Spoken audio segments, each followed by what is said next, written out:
কাসবুল হালাল শারতুন লিকাবুলিদ দোয়া। আমরা বলি হুজুর আমার দোয়া কবুল হয় না, কিন্তু দোয়া কবুলের সবচাইতে বড় শর্ত হলো হালাল ইনকাম, ঠিক কি না? হালাল উপার্জন ছাড়া যদি দোয়া করেন কবুল হবে? হারাম কিছু খেয়ে যদি আপনার দেহটারে বর্ধনশীল করেন, এই দেহ জান্নাতে ঢুকবে? লা ইয়াদখুলুল জান্নাতা জাসাদুন গুযিয়া বিল হারাম। হারাম দিয়ে বর্ধিষ্ণু যে দেহ, এই দেহ কোনোদিন আল্লাহর জান্নাতে ঢুকবে না। চিল্লায় বলেন ঠিক কি না? ইন্নাল্লাহা তাইয়্যিব লা ইয়াকবালু ইল্লা তাইয়্যিবা। আল্লাহ পবিত্র, আল্লাহ পবিত্র ছাড়া কোনো কিছু গ্রহণ করে না। এক লোক কাবার চারদিকে কাঁদতে কাঁদতে বেহুশ, ইয়া রাব ইয়া রাব ইয়া রাব বলে বলে কাঁদতেছে। সাহাবারা দেখে বলল, সর্বনাশ, আজকের দিনের সব সওয়াব তো এই লোক নিয়ে যাবে, তার চেয়ে বেশি সওয়াব তো কেউই কামাই করতে পারলো না। আল্লাহর হাবিব সাল্লাল্লাহু আলাইহি ওয়াসাল্লাম বললেন, ওয়া মাতআমুহু হারাম, ও যা খায় ওটা হারাম খায়। ওয়া মালবাসুহু হারাম, ও যা পরে হারামটাকে দিয়ে কেনা ড্রেস আপ। ওয়া গুযিয়া বিল হারাম, ওর দেহটা বড় হয়েছে, বর্ধিষ্ণু হয়েছে হারাম খেয়ে। ফা আন্না ইউস্তাজাবু লাহু, কেন আল্লাহ তার দোয়া কবুল করবে? কঠিন কালেও তার দোয়া আল্লাহর আরশে পৌঁছবে না। চিল্লায় বলেন ঠিক কি না? এজন্য দোয়া যদি আল্লাহর কাছে মাকবুল করতে চান, আপনার দোয়া যদি আল্লাহর আরশ পর্যন্ত পৌঁছাতে চান, হালাল খাওয়ার দরকার আছে না নাই? জিহাদের ময়দানে এক সাহাবা সর্বপ্রথম তীর মেরেছেন, নাম কি জানেন? সাদ বিন আবি ওয়াক্কাস রাদিয়াল্লাহু তাআলা আনহু। আল্লাহর হাবিব সাল্লাল্লাহু আলাইহি ওয়াসাল্লামকে বললেন, ইয়া রাসূলুল্লাহ উদু আল্লাহ আইয়াজআলানি মুস্তাজাবাদ দাওয়া। নবী হে, আপনি একটু আমার জন্য দোয়া করেন, আল্লাহ যেন আমারে মুস্তাজাবুদ দাওয়া বানিয়ে দেয়। কি বানিয়ে দেয়? সবাই বলেন মুস্তাজাবুদ দাওয়া, মানে এমন লোক যে দোয়া করলেই কবুল। আল্লাহর হাবিব সাল্লাল্লাহু আলাইহি ওয়াসাল্লাম উত্তরে কি বলছিলেন শুনবেন? শুনবেন সবাই? আল্লাহর হাবিব সাল্লাল্লাহু আলাইহি ওয়াসাল্লাম বললেন, ইয়া সাদ আতিব মাতআমাক তাকুন মুস্তাজাবুদ দাওয়া। হে সাদ, মুস্তাজাবুদ দাওয়ার জন্য আমার স্পেশাল দোয়ার দরকার নেই, তুমি যা খাবে হালাল খেও, হালাল খেলেই তুমি মুস্তাজাবুদ দাওয়া। দুই রাস্তা, হালাল চলে গেছে এইদিকে, হারাম গেছে এইদিকে। সো আমরা যাব কোন দিকে? ডান দিকে। হালাল খুব বরকতময়, হালালে বরকত বেশি, হারামে বরকত নাই। বিশ্বাস করেন? 1 কোটি টাকা ইনকাম মাসে।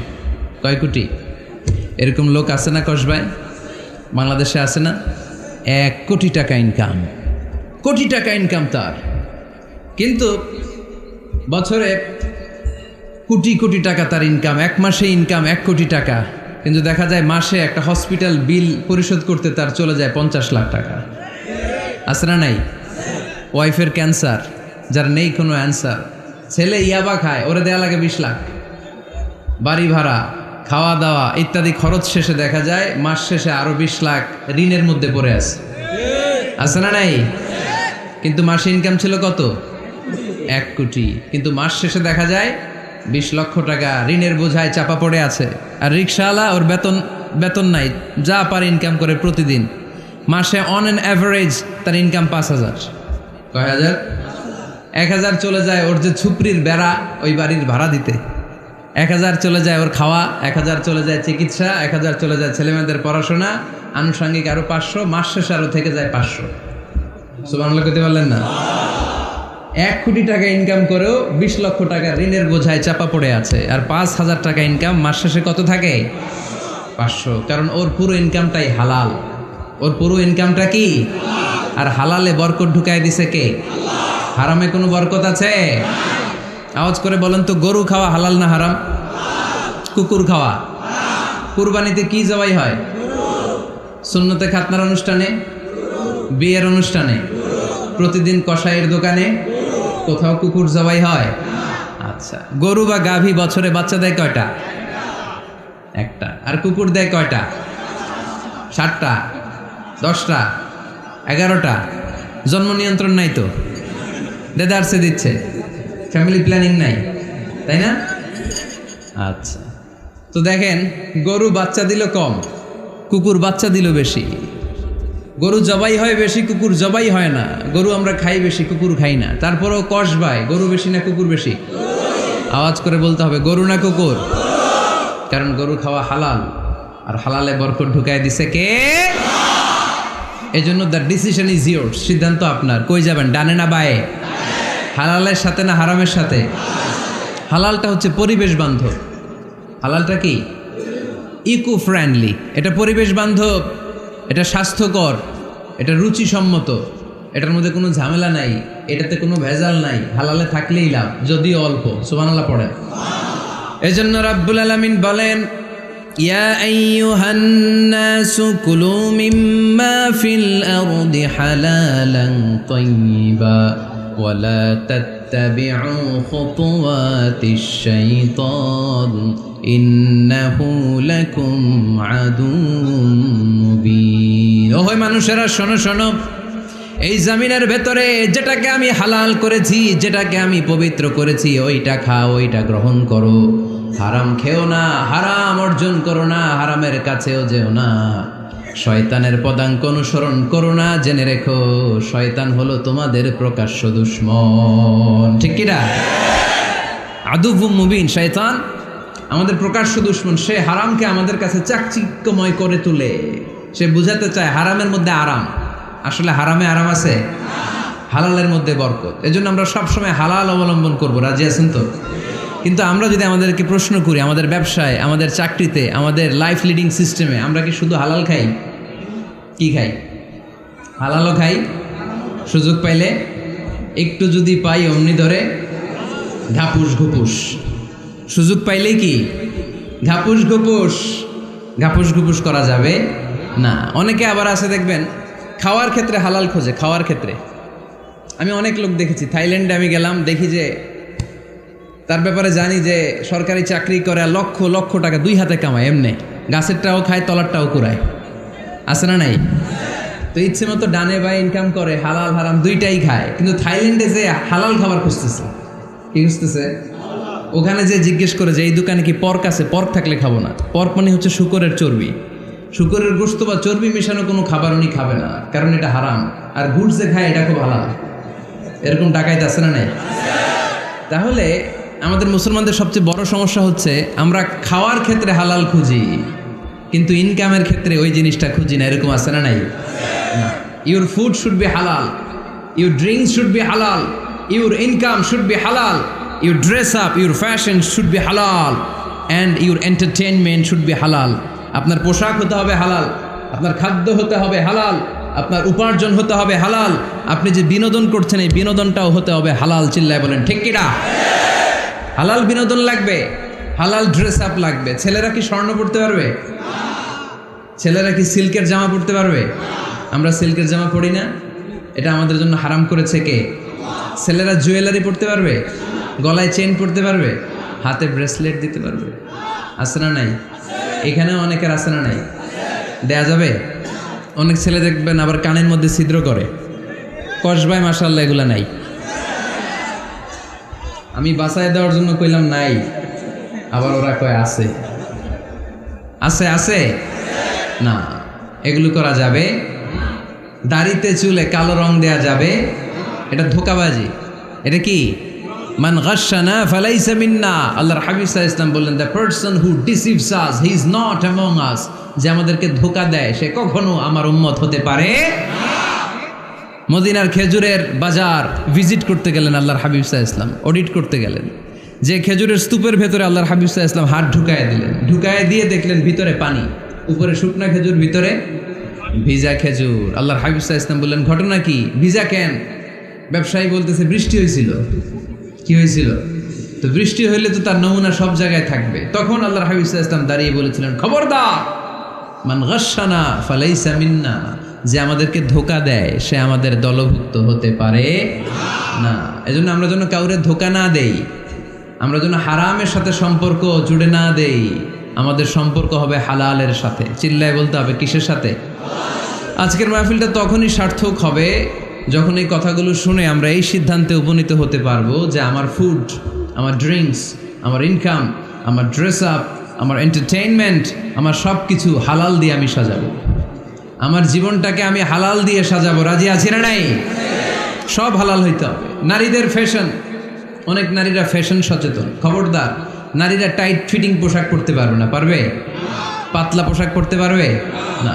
তারা নিজেদেরকে আবৃত করে রাখতে হবে।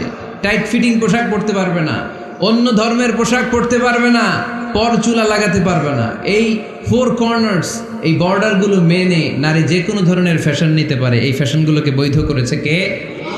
এজন্য রাব্বুল আলামিন বলেন, ইয়া আইয়ুহান নাসু কুলু মিম্মা ফিল আরদি হালালান তাইয়্যিবা ওয়ালা তাত্তাবিউ খুতুওয়াতিশ শাইতান ইন্নাহু লাকুম আদুউম মুবিন। সুবহানাল্লাহ পড়ে। ওহে মানুষেরা, এই জমিনে যেটা পবিত্র আর হালাল বলে আমি ঘোষণা দিয়েছি সেটা খাও, কারণ সেটাতেই বরকত। আর শয়তানের পদাঙ্ক অনুসরণ করো না, কারণ শয়তান তোমাদের প্রকাশ্য শত্রু। কথাটা বলেছেন কে? তাহলে আমরা হালালের পক্ষে না বিপক্ষে? এই আপনাদের গলার আওয়াজ। হালালের পক্ষে না বিপক্ষে? হারামের পক্ষে না বিপক্ষে? আমরা আমাদের জীবনটা হালাল দিয়ে সাজাতে চাই কি চাই না? কারণ হালালে বরকত ঢুকাই দিছে কে? কিভাবে আপনার জীবনের প্রতিটি অঙ্গনকে হালাল দিয়ে সাজাবেন, কিভাবে হারাম থেকে বেঁচে থাকবেন, এর কিছু মূলনীতি আছে। Some principles, you have to follow it. এই প্রিন্সিপালগুলো যদি খেয়াল করেন তাহলে হালাল দিয়ে জীবন সাজানো সহজ। আর এই প্রিন্সিপালে, মূলনীতিতে যদি ভেজাল লাগাই দেন তাহলে সব জায়গায় ভেজাল আছে না নাই? আজকে এই চমৎকার দুপুরে আমরা হালাল হারামের মূলনীতির ব্যাপারে কয়েকটি কথা শুনে বিদায় নিব ইনশাল্লাহ। পড়ে হালাল এবং হারামের প্রথম মূলনীতি হচ্ছে আল আসলু ফিল আশিয়াই আল ইবাহা। মূলত সব কিছু পৃথিবীতে যা দেখি, যা পাওয়া যায়, খাবার দাবার যাই হোক না কেন, মৌলিকভাবে সব কিছু হালাল। যুবক ছেলেরা বুঝে যাও, কান দুটি খরগোশের কানের মতো খাড়া করো। আমি সহজ করে বুঝাবার চেষ্টা করব, যদিও সহজ করে বুঝানো সহজ না। সহজ করে কইতে আমায় কহজে, সহজ করে যায় না কওয়া সহজে, ঠিক কি না? তারপর আমি চেষ্টা করছি সহজ করে বুঝানোর। খুব সহজ। আর দিন ও ইউসরুন লা উসরা ফি, দিন সহজ, এর মধ্যে কাঠিন্যতা নাই।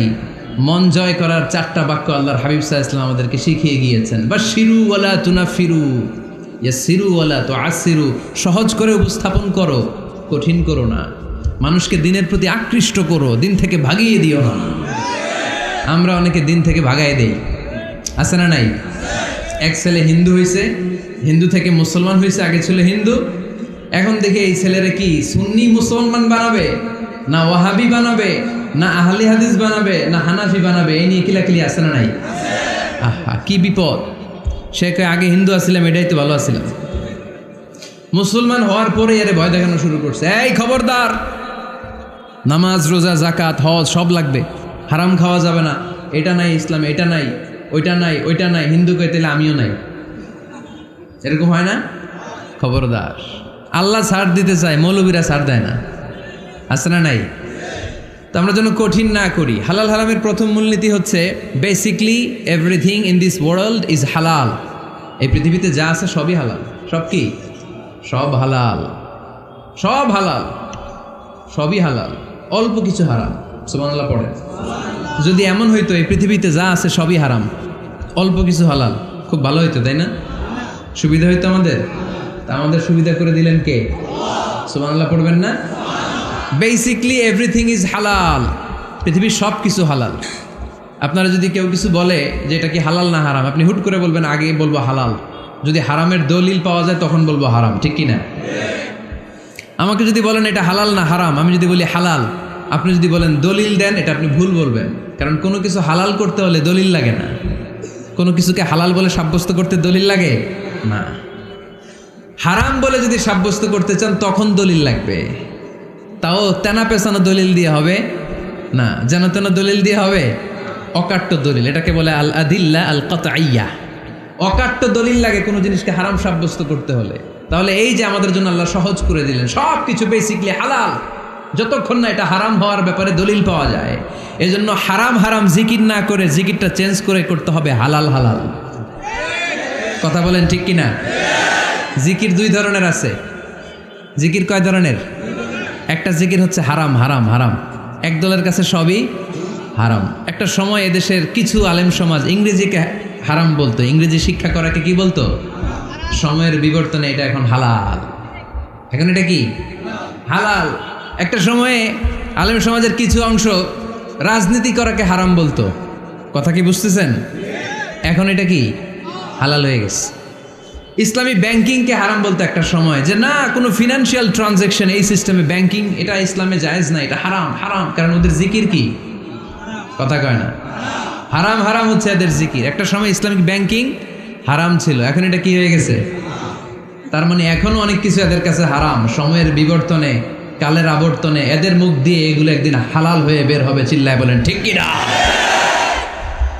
এজন্য এই পৃথিবীর সবকিছু মূলত হালাল, যতক্ষণ না হারাম হওয়ার ব্যাপারে দলিল না পাওয়া যায়। হারাম করতে হলে দলিল লাগে, হালাল বানানোর জন্য দলিল লাগে না। আবার যেন তেন কোনো দলিল দিয়ে, ঠুনকো কোনো দলিল দিয়ে কোনো জিনিসকে হারাম করা যায় না। হারাম করতে হলে অকাট্য দলিলের প্রয়োজন হয়। কথা বুঝতে পেরেছেন? প্রথম মূলনীতি ক্লিয়ার সবার কাছে? আল্লাহর হাবিব সাল্লাল্লাহু আলাইহি ওয়াসাল্লাম বলতেন হালাকাল মুতানাত্তিউন, যারা মুতানাত্তিউন তাদের ধ্বংস, তাদের উপর আল্লাহ লানাত। সাহাবারা বললেন ইয়া রাসূলুল্লাহ, ইয়া হাবিবাল্লাহ, মান হুমুল মুতানাত্তিউন? মুতানাত্তিউন কারা যাদের উপর আপনি লানত দিলেন, যাদের ধ্বংসের কথা বললেন? বিশ্বনবী বললেন আল্লাহর দেয়া হালাল বিষয়কে যারা সমাজের মধ্যে হারাম বলে প্রচার করে তারাই হলো সমাজের মুতানাত্তিউন। নাউজুবিল্লাহ পড়েন। قل من حرم زينة الله التي أخرج لعباده والطيبات من الرزق।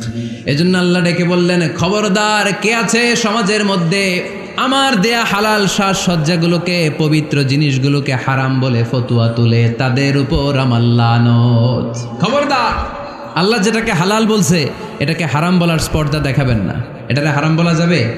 তাহলে প্রথম মূলনীতি কি সবাই বুঝতে পারছেন? বুঝতে পেরেছেন? এই দুনিয়াতে বেসিকলি সব কিছু কি? আওয়াজ করে বলেন। আর হালাল প্রমাণ করতে দলিল লাগে? কি প্রমাণ করতে দলিল লাগে? হারাম। এজন্য আমাদের জিকিরটা একটু চেঞ্জ করে দিব। আমরা হারাম হারাম না বলে কি বলবো? হালাল হালাল। যখনই দলিল পাবো তখন জিকির শুরু করব হারাম। কথা বোঝে নাই বোধ হয়? দলিল পাওয়ার আগ পর্যন্ত সব কি? আরো জোরে বলেন। দলিল পাওয়ার পরে সেটা হয়ে যাবে হারাম। প্রথম মূলনীতি ক্লিয়ার? সবার কাছে ক্লিয়ার? কষ্ট হইতেছে? শেষ করে দিব? আরো কয়েক মিনিট শুনবেন? আচ্ছা, দ্বিতীয় মূলনীতি হচ্ছে হালাল হচ্ছে আনলিমিটেড। হালাল কি? কথা বলেন। আনলিমিটেড। আর হারাম হচ্ছে লিমিটেড। হারাম হচ্ছে সসীম, হালাল হচ্ছে অসীম। হালাল গুণে শেষ করা যায় না, কিন্তু হারাম গুণে শেষ করা যায়। সুবহানাল্লাহ পড়তে পারলেন না? যদি এমন হইতো হারাম আনলিমিটেড, সবই হারাম, আর হালাল হচ্ছে লিমিটেড, হালাল গুণা যায়, এমন যদি হইতো আমাদের জন্য কঠিন হয়ে যেত না? আমাদের জন্য এটাকে সহজ করে দিলেন কে? দেখেন কোরআনে যত জায়গায় আল্লাহ হালালের ঘোষণা দিয়েছেন, আল্লাহ ব্যাপকভাবে দিয়েছেন। আল্লাহ বলেছেন উহিল্লা লাকুম বাহিমাতুল আনআম, এই পৃথিবীতে যত গবাদি পশু আছে সব খাওয়া হালাল, ইল্লা মা ইউতলা আলাইকুম, তবে হাতে গোনা অল্প কয়েকটা ছাড়া, যেগুলো এখনই তোমাদেরকে তেলাওয়াত করে শোনানো হবে। পড়েন সুবহানাল্লাহ। আবার আল্লাহ বললেন উহিল্লা লাকুম সাইদুল বাহরি ওয়া তাআমু, সাগরের মধ্যে যত প্রাণী পাওয়া যায়, মাছ পাওয়া যায়, কাঁকড়া পাওয়া যায়, সব খাওয়াকে হালাল করে দিলেন কে? সাগরে যত ধরনের প্রাণী আছে, কাঁকড়া বলেন, তিমি বলেন, যা বলেন সব হালাল, হাতে গোনা অল্প কয়েকটা ছাড়া। সুবহানাল্লাহ পড়েন। তার মানে যখনই আল্লাহ তাআলা হালালের ঘোষণা দেন, আল্লাহ তাআলা এটাকে ব্যাপকভাবে ঘোষণা দেন। আর যখনই আল্লাহ হারামের ঘোষণা দেন কোরআনের ভেতরে, তখন আল্লাহ গুনে গুনে দেন। কিভাবে দেন? হুররিমাত আলাইকুমুল মাইতাতু ওয়াদ-দামু ওয়া লাহমুল খিনজির ওয়া মা উহিল্লা লিগাইরিল্লাহি বিহি ওয়াল মুনখানিকাতু ওয়াল মাওখুযাতু ওয়াল মুতারাদ্দিয়াতু ওয়ান নাতিহা। গুনে গুনে দিয়েছেন। সুবহানাল্লাহ পড়ে। যখন আল্লাহ বললেন হালাল, তখন বললেন চার পাওয়ালা যত জন্তু আছে হালাল, অল্প কয়েকটা ছাড়া। যখন ঘোষণা দিলেন হালালের, আল্লাহ বললেন সাগরের ভেতরে যত প্রাণী পাওয়া যায় সব খাওয়া হালাল, অল্প কয়েকটা ছাড়া। কিন্তু হারামের ঘোষণা যখন আল্লাহ কোরআনে দিলেন, তখন ব্যাপকভাবে দেয় নাই, গুনে গুনে দিয়েছেন। রক্ত খাওয়া হারাম, মরা প্রাণী খাওয়া হারাম, শূকর খাওয়া হারাম, আল্লাহর নাম ছাড়া অন্য কোনো নামে বলি দেওয়া হয়েছে এরকম প্রাণী খাওয়া হারাম, সিংহের গুতা খেয়ে কোনো প্রাণী মারা গেছে ওইটা হারাম। এরকম গুনে গুনে অল্প কয়েকটা হারাম, বাকি সব কিছুকে আমাদের জন্য হালাল করে দিয়েছে কে? আবার যদি আল্লাহর জিজ্ঞেস করে আল্লাহ কাদেরকে বিয়ে করতে পারবো, আল্লাহ বলবে সবাইরে বিয়ে করবি। বাংলাদেশের নারীরা বিয়ে করা হালাল, পাকিস্তানের মেয়েদেরকে বিয়ে করা হালাল, সৌদি আরবের নারীদেরকে বিয়ে করা হালাল, এই বাংলাদেশের সিলেটের মেয়েদেরকে বিয়ে করা হালাল, ঢাকার মেয়েদেরকে বিয়ে করা হালাল, চট্টগ্রামের মেয়েদেরকে বিয়ে করা হালাল, হালালের কোনো শেষ নাই, সুবহানাল্লাহ পড়েন। কিন্তু যখন জিজ্ঞেস করলাম তাহলে কাকে কাকে বিয়ে করা হারাম, তখনই আল্লাহ গুনে গুনে 14 জনের নাম বলে দিলেন, পড়েন সুবহানাল্লাহ।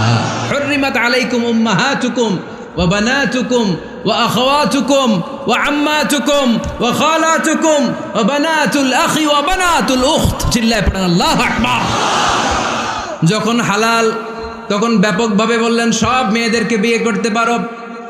মুসলিম যত নারী হয়, বাংলাদেশের হোক, পাকিস্তানের হোক, ইন্ডিয়ার হোক, গোটা বিশ্বের যে কোনো জায়গার মুসলিম নারী হলেই সেটা হালাল। কিন্তু হারাম কোনটা যখন জিজ্ঞেস করলাম, গুনে গুনে বললেন মাকে বিয়ে করা হারাম, নিজের কন্যাকে বিয়ে করা হারাম, বোনকে বিয়ে করা হারাম, ফুফিকে বিয়ে করা হারাম, খালাকে বিয়ে করা হারাম, ভাতিজিকে বিয়ে করা হারাম, নিজের ভাগ্নিকে বিয়ে করা হারাম। সুবহানাল্লাহ পড়বেন না? তাহলে সহজ না কঠিন? চিল্লায় বলেন, কি সহজ ইসলাম, কত সহজ। দাঁড়িয়ে নামাজ পড়া ফরজ, দাঁড়াতে পারতেছেন না, বসে পড়লেও কবুল করবে কে? অজু করে নামাজ পড়া কি? পানি নাই, তায়াম্মুম করে নামাজ পড়লে কবুল করবে কে? বিয়েতে মোহরানা দেওয়া কি? মোহরানা নাই। এক সাহাবী বললেন, ইয়া রাসূলুল্লাহ বিয়ে করব, মোহরানা আছে? না। কি আছে? তো কিচ্ছু নেই। তো কিচ্ছু না থাকলে বিয়ে করবো কেন? মোহরানা দেওয়া লাগবে না? কোরআন পারো? পারি। কয়টা সূরা? এতটা সূরা। এক নারীকে জিজ্ঞেস করলেন কোরআন পারো? বলে না, পারি না। আল্লাহর হাবিব সাল্লাল্লাহু আলাইহি ওয়াসাল্লাম দুইজনকে বিয়ে পড়াই দিলেন। আর নারীকে বললেন, মা তুমি কোরআন পারো না, কিন্তু তোমার স্বামী কোরআন পারে, তোমার স্বামী টাকা দিয়ে পয়সা দিয়ে তোমাকে মোহরানা দিবে, সামর্থ্য তার নাই, সে প্রতিদিন তোমার একটু একটু করে কোরআন শিখায় দিবে, এটাই মা তোর বিয়ের মোহর। সহজ না কঠিন? আর কোনোদিন ইসলামকে কঠিন বলবেন? কেউ কঠিন বললে ওটা শুনবেন?